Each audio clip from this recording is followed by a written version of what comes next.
नमस्कार,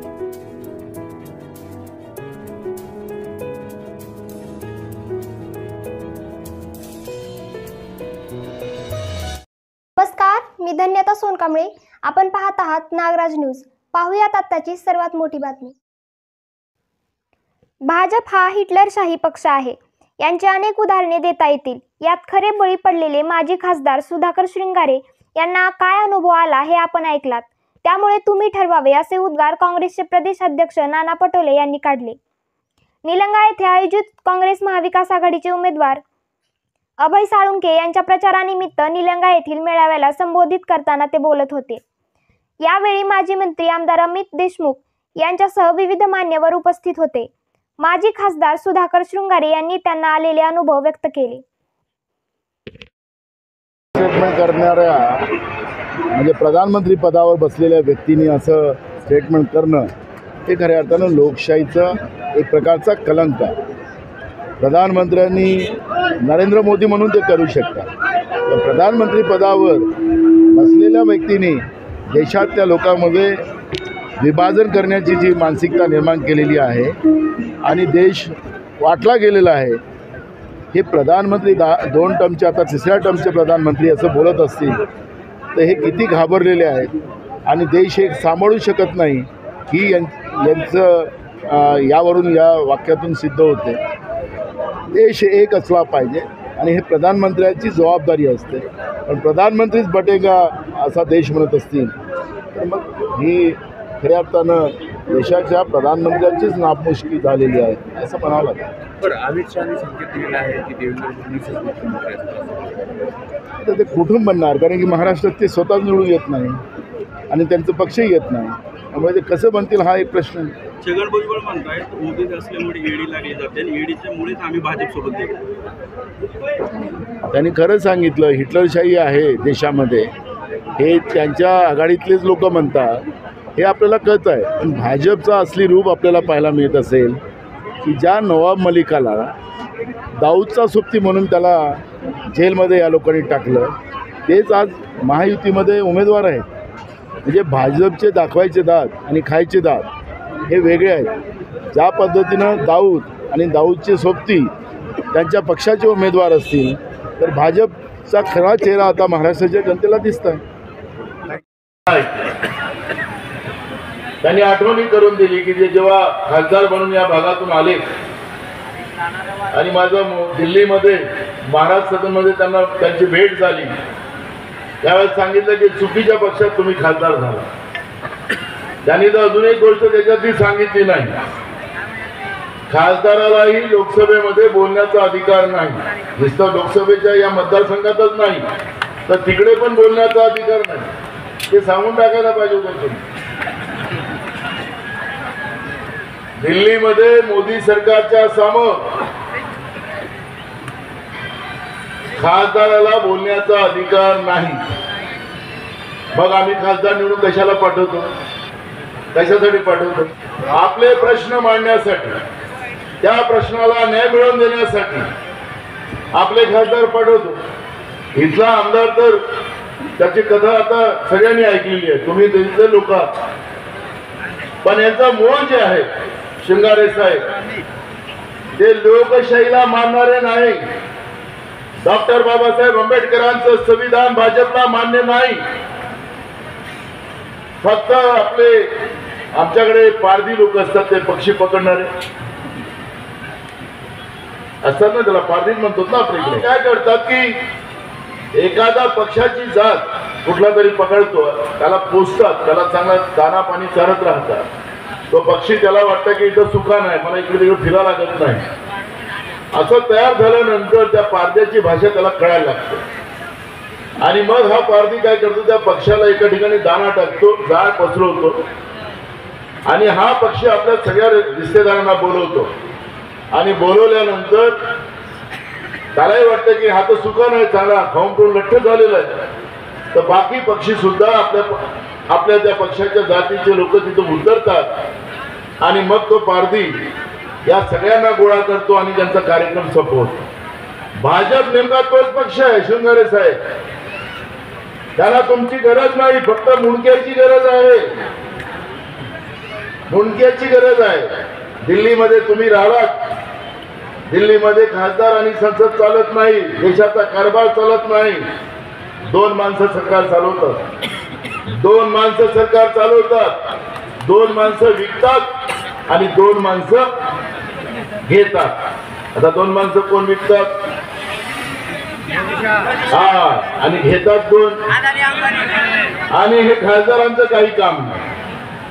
जसा इथला आमदार आपल्या खासदारांचं लोकांनी निवडून दिलेल्या लोकप्रतिनिधीचा अपमान करत होता, तसा अपमान संसदेमध्ये भाजपच्या खासदारांचा होतो, ही मला माहिती आहे. आणि म्हणून शृंगारे साहेब, तुम्ही नशीबवान आहात. आम्ही तुमच्या विरोधात डोळ्याच्या डॉक्टरला आम्ही उभं केलं. डोळ्याच्या डॉक्टरला डोळे आपले थोडेसे हे झाले की चष्मा, मग त्याला मोतियाबिंदू वगैरे झालं की ते दिसत नाही, म्हणून आम्ही या डॉक्टरला आम्ही भैयानी उभं केलं. डोळ्याच्या डॉक्टरला डॉक्टर खूप होते, डॉक्टर खूप होते, पण डोळ्याच्या डॉक्टरला उभं केलं. कारण की लातूर लोकसभेचा आवाज या नेतृत्वाच्या आणि लोकांच्या सुखदुःखाच्या माध्यमातून लातूर लोकसभेचा आवाज संसदेमध्ये गाजला पाहिजे. लोकांचे प्रश्न त्या ठिकाणी मांडले पाहिजेत. आणि म्हणून डॉक्टर काळ्यांगेला आपण या ठिकाणी बहुमताने निवडून पाठवा. आणि तुम्ही चिंता करू नका, या आमदाराचं असं वाजवा आणि भाजपचंही वाजवा, दोघांचंही वाजवा.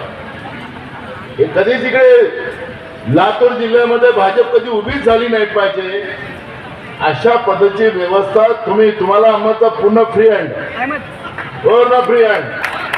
लातूर जिल्ह्याच्या कुठल्या कानाकोपऱ्यात जायचं असेल तर मी स्टेशनला सांगतो, त्यांचे कार्यक्रम लावा, सगळीकडे सगळीकडे कार्यक्रम लावा. आणि सगळीकडे शृंगारे साहेबाला सांगू द्या की भाजप हे लोकशाहीला कशी घातक आहे, खासदाराचा अपमान कसा केला जातो, जनमताचा अपमान कसा केला जातो, हे आपल्याला या माध्यमातून सगळीकडे माहिती देणं हे काळाची गरज आहे. तेलंगणामध्ये तुमचा जास्त मागणी आहे, तेलंगणात तुमची मागणी जास्त आहे. आणि म्हणून मी तुम्हाला सांगतो, की म्हणून राहुल गांधीजी सातत्याने सांगतात की भाजप संविधानाच्या विरोधात, संविधान संपवायला लागलेलं आहे. आणि जे वारंवार राहुल गांधीजी सांगतात त्याच्या मागचा उद्देश हाच आहे. आता शृंगारे साहेबांनी जे सांगितलं, आम्ही खासदार तिथं काही शोभेची वस्तू म्हणून पाठवतो का? आता अभयला तुम्ही निवडून पाठवलं, तिथं काही शोभेची वस्तू म्हणून पाठवणार? तुमच्या भागातले प्रश्न मांडण्यासाठी पाठवणार ना. या लोकांना संविधानाशी काही घेणं देणं नाही, पण संविधानाच्या आधारावर जुमले टाकून, लोकांना खोटं बोलून, आश्वासनाची खऱ्यात पाठवून सत्तेमध्ये येण्याचं आणि सत्तेमध्ये येऊन शेतकऱ्यांचे गळे कापायचे, शेतकऱ्याला आत्महत्या करायला बाध्य करायचं, गरीबाला महागाईमध्ये झोकून, त्या महागाईच्या आगीमध्ये झोकून त्याच्या जीवनातून उद्ध्वस्त करायचं, शिकलेल्या मुला मुलींचं आयुष्य बर्बाद करायचं. किती पिढ्या बर्बाद झाल्या असतील? 10 वर्ष. आणि या पद्धतीनं देशामध्ये सगळी व्यवस्था बर्बाद करायची, ही व्यवस्था भाजपची, भारत जलवा पार्टी. हा छगन भुजबळ आहेत ना, हे जेव्हा महाविकास आघाडीचं सरकार होतं आमचं महाराष्ट्रात, तेव्हा आमच्याकडे मंत्री होते. विधानसभेमध्ये भांडण झालं, मी विधानसभेचा अध्यक्ष होतो. तर भांडण झाल्याबरोबर छगन भुजबळ पुढच्या लाईनमध्ये बसले होते. आम्ही भैयाला माहित आहे, हे पुढच्या लाईनमध्ये बसले होते. आणि मग ते भांडण असं झालं आणि हा छगन भुजबळ म्हणाला की तुम्ही भारत जलवा पार्टी आहे, भाजप म्हणजे भारत जलवा पार्टी. आता भुजबळ पण तिकडे घुसला जलवा पार्टीमध्ये. म्हणजे सांगायचं तात्पर्य असं की हे भारत जलवा पार्टी आहे, याने देशाच्या सगळ्या व्यवस्थेला बर्बाद करायचं काम केलेलं आहे. आमचं लातूर जिल्हा हे सोयाबीनचं सगळ्यात जास्त उत्पादन करणारं आमचा जिल्हा. 2014 मध्ये सोयाबीनचा भाव किती होता आणि आज सोयाबीनचा भाव 2014 मध्ये खताचे भाव किती होते आणि आज खताचे भाव किती आहे? बियाण्याचा भाव किती होता 14 मध्ये आणि आज किती आहे? औषधीचा भाव सुद्धा तसाच आहे. आणि एकीकडे सगळ्या गोष्टीच्या किमती वाढतात, पण शेतकऱ्यांच्या शेतीच्या मालाचा भाव नाही वाढला. आजही 3,500-4,000 रुपयाला आमचं सोयाबीन विकला जातो. बरं झालं अमित भैया तुम्ही या जिल्ह्यात ऊस कारखाने काढले, विलासरावजींनी काढले, तुम्ही 3300 भाव देतात. आणि नांदेडचा स्वयंभू एक नेता आहे, काँग्रेसच्या भरोशावर 2-2दा मुख्यमंत्री झाला, तो 2500 रुपये भाव देतो. म्हणजे एकीकडे अमित भैया 3300 रुपये ऊस कारखान्याला भाव देतात आणि तिथं 2500 भाव देतात. आणि त्याच्यातही जेव्हा पार्टी सोडून भाजपमध्ये गेले ते स्वयंभू नेते तिथले नांदेडचे, त्यांनी 150 कोटी रुपये सरकारच्या तिजोरीतून कारखाना घाट्यात आहे म्हणून 150 कोटी रुपये सरकारचे आपल्या घरात घेऊन गेले. हे कोणाचे पैसे? सरकारचे. जीएसटीच्या माध्यमातून तुमच्या आमच्या घामाचा पैसा सरकारच्या तिजोरीत जातो. तो पैसा एका माणसाच्या घरी 150 कोटी रुपये पाठवा. शेतकऱ्यांचं कर्ज माफ करा. नैसर्गिक आपत्तीमुळे मोठ्या प्रमाणात शेतकऱ्यांचं नुकसान झालं, शेतकऱ्याला मदत करा, कर्ज माफ करा. हे या एकनाथ शिंदेच्या आणि या फडणवीसांच्या सरकारला आम्ही सांगितलं, पण सरकारने कर्ज माफ नाही केलं, शेतकऱ्याला मदत केली नाही. पण या पद्धतीच्या बैमान लोकांना 150 कोटी रुपये त्याच्या घरी देण्याचं पाप केलं.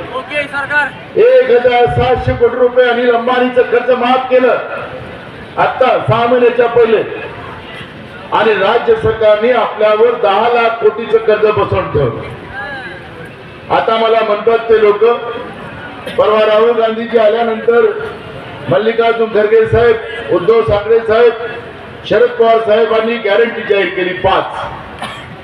महिलांना 3,000 रुपये गृहलक्ष्मी योजनेच्या माध्यमातून दर महिन्याला देण्यात येणार. महिलांना पूर्ण महाराष्ट्रामध्ये फिरायला मोफत बसची व्यवस्था केली जाते. जे शिकलेले मुलं मुली आहेत त्या मुला मुलींना आम्ही तर आता पवित्र पोर्टलच्या माध्यमातून आपलं सरकार आल्यानंतर भरती करणार नाही.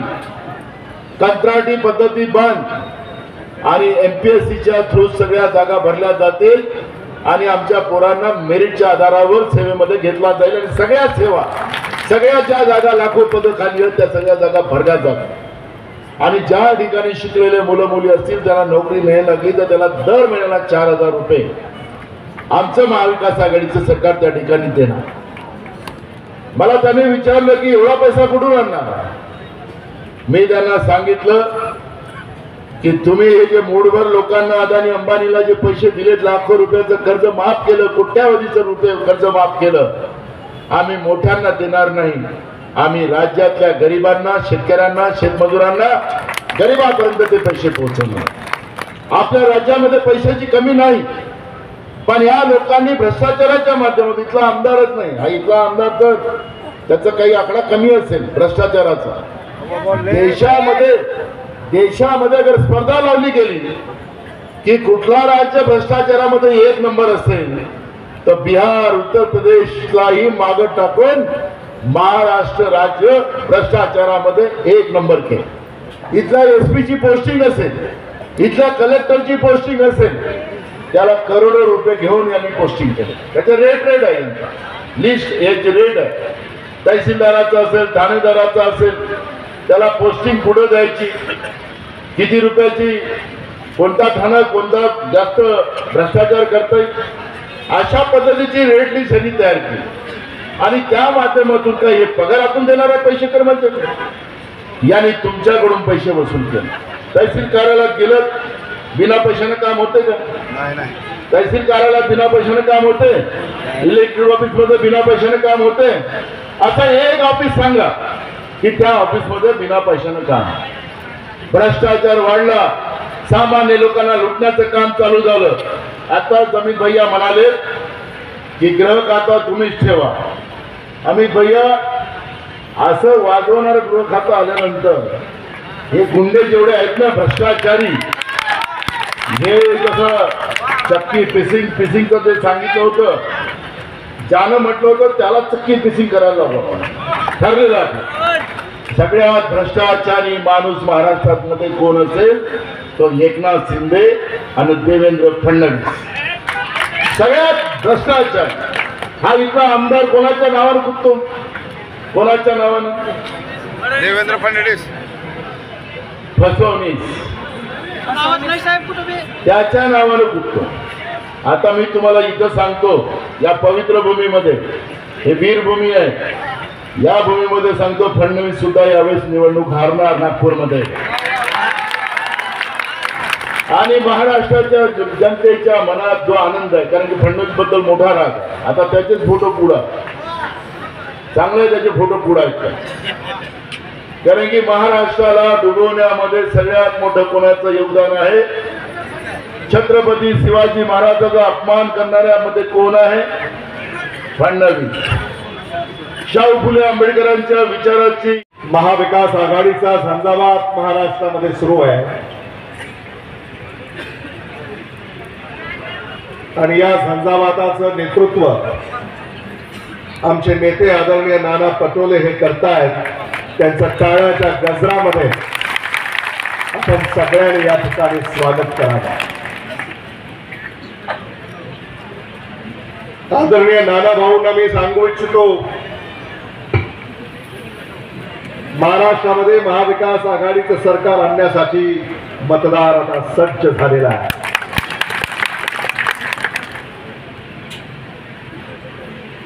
निलंगा विधानसभा मतदारसंघामध्ये आपण आहोत.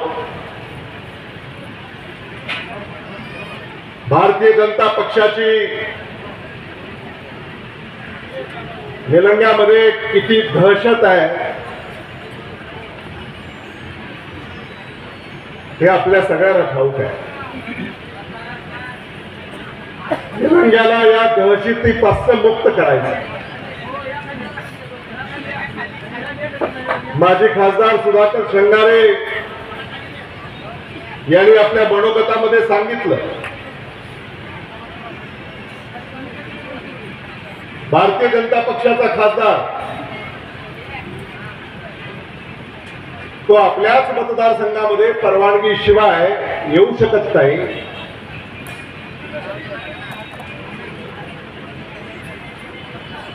हीच लोकशाही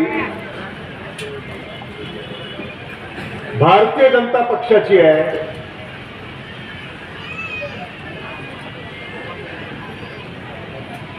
हे आपण समजून घेतलं पाहिजे.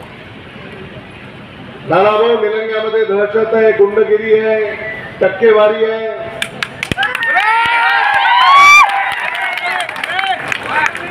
अवैध दारू आहे, मटका आहे, अवैध वाळूचे ठेके आहेत, वाळूची वाहतूक आहे. महाविकास आघाडीचं सरकार येणार आहे, आपण मुख्यमंत्री होणार आहात. पण माझी ही विनंती आहे की गृह खातं सुद्धा तुम्ही तुमच्याकडेच ठेवा.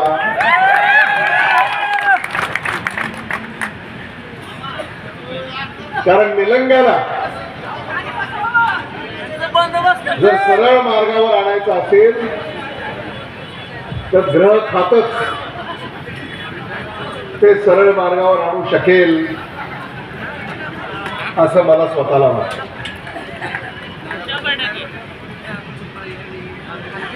आदरणीय शिवाजीराव पाटील निलंगेकर साहेबांचा काळ,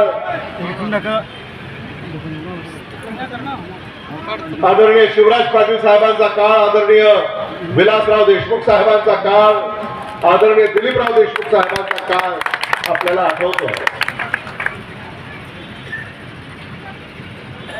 त्यांच्या काळामध्ये असं कधी घडलं नाही. आदरणीय शिवाजीराव पाटील निलंगेकर साहेबांनी या निलंगा विधानसभा मतदारसंघाचा कायापालट केला. निलंगा विधानसभा मतदारसंघाचा निलंगा, शिरूर, आनंदपाळ, देवणी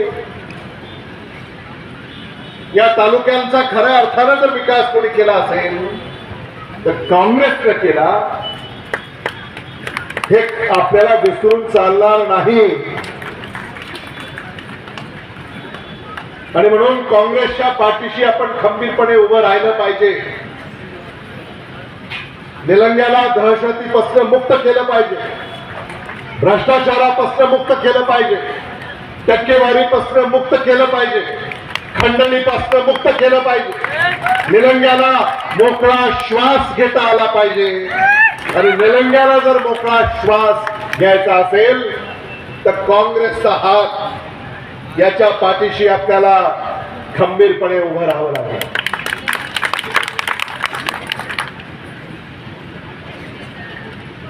आज ही जनता या ठिकाणी पाहिल्यानंतर आम्हा सर्वांचा ऊर भरून येतो.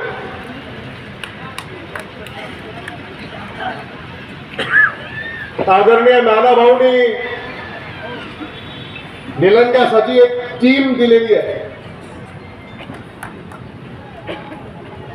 या टीमचे कॅप्टन आहेत अशोकराव पाटील निलंगेकर.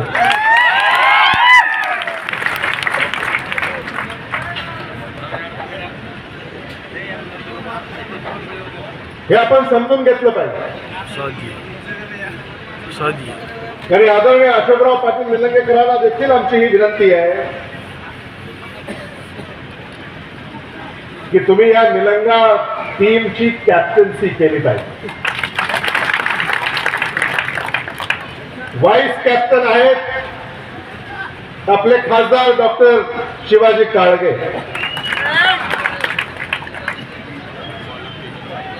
ओपनिंग बॅट्समन आहेत आपले उमेदवार Abhay Salunkhe.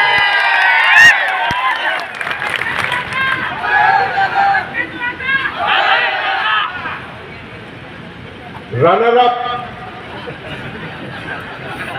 Doctor Arvind Bhatambre. Wicket keeper Hamid Shaikh. Fast bowler सांगा कोण आहे? अजित माने. स्पिन बॉलर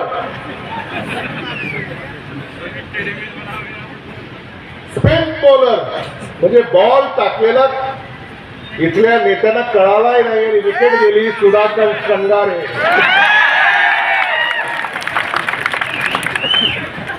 आणि मी कोण आहे?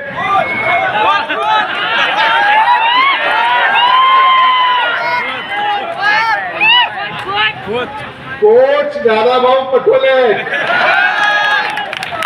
मी आहे वॉटरमॅन. मॅच खेळताना कोणाला तहान लागली, कोणाला दम लागला तर त्याला पाणी वेळेवर देणं हे काम अमित देशमुखांचं. अशी ही निलंग्याची टीम नानाभाऊ पटोलेंनी आपल्यासाठी या ठिकाणी दिलेली आहे. आणि म्हणून आज त्यांच्या पाठीशी एक आमदार अभय साळुंखेच्या रूपामध्ये आपल्याला उभा करायचा. नानाभाऊ महाराष्ट्रासाठी लढतायत. या महायुतीपासून या महाराष्ट्राची मुक्ती करण्यासाठी नानाभाऊंनी पुढाकार घेतलाय आणि नानाभाऊच्या पाठीशी खंबीरपणे उभं राहून आपल्याला साथ द्यायची आहे. यासाठी आपण या ठिकाणी एकत्रित आलेले आहोत. देणार आहात की नाही तुम्ही साथ?